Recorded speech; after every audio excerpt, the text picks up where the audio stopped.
Humphrey, differences between sensation and perception.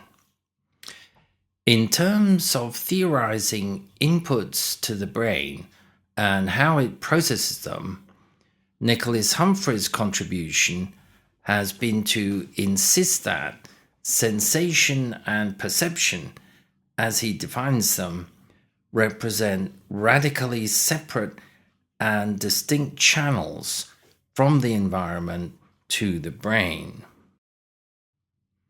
Humphreys claims that sensation is characterized by the following qualities. Sensations always belong to the subject. They are owned in a direct and personal way. Sensations are always tied to a specific body site. In other words, they're anchored in time and space and firmly located in the brain's map of the body. Sensations are modality specific, meaning that they are always experienced as a sight, sound, touch, taste, or smell. Sensations exist always and only in the present tense. And finally, taken altogether, these characteristics mean that sensation marks a boundary between me and not me. It tells us what's happening to me rather than what's happening in the environment. In an effort to link Humphrey's ideas about sensation to previous theories, we can certainly associate them.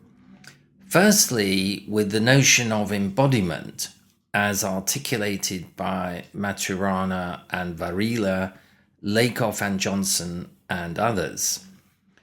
And secondly, with the philosophical concept of qualia, which are often defined as raw fields. Significantly, qualia are also defined as private, personal, and impossible to communicate directly to others. In contrast, perception, according to Humphrey, produces abstract knowledge about what's happening out in the environment. It's not personal, time and space bound and tied to the body, as sensation is. And perception was a later evolutionary development than sensation.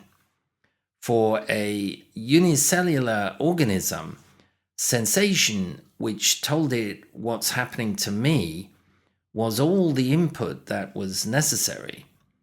But as complex multicellular organisms developed, they needed to know more and more about what was happening in their environment, including those parts of it which were quite distant from them. Perception evolved to meet this need. This division of the nervous system into a fast, immediate channel delivering personal raw fields and a slower, analytic system delivering abstract knowledge at a distance fits in very well with much of the theorizing about the two different forms of computing, the classical digital and the connectionist parallel distributed processing alternative. Andy Clark, 1989, suggests, for example, that biological connectionism, which can be associated with Humphrey's concept of sensation, operates at a sub-symbolic level and is present in most mammals and possibly other varieties of animal. On the other hand, perhaps the higher apes, but certainly human beings, also have a slower classical system, which in humans has been enormously inflated by feeding on the cultural linguistic production of symbols in human communities.